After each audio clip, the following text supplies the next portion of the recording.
Well, I think one point that cannot be underestimated is that writ large,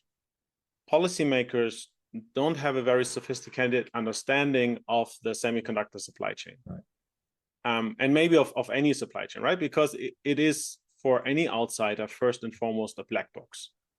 You don't naturally understand the differences in business models, the differences in supplier relationships, and so on. And one tricky thing here is that the role and the importance of end customer industries for supply chain resilience is often underappreciated. And what I mean with that is that it took quite some time, in the sense of several quarters, maybe even more than a year, until some people in the government understood that a huge role in the automotive chip shortages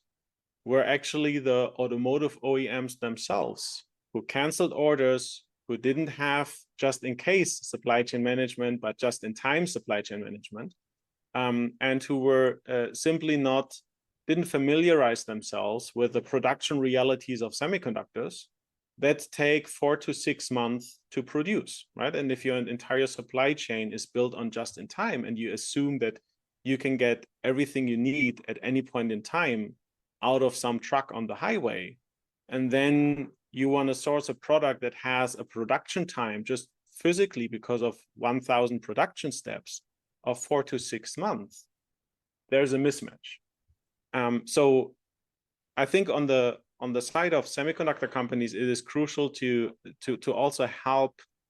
let's say, raise awareness or educate policymakers regarding the realities in the supply chain and the, let's say, responsibilities regarding overstocks, regarding long-term supplier relationships, regarding inventory management, regarding in general supply chain resilience, and how this supply chain works on a day-to-day basis. And my hope would be that governments then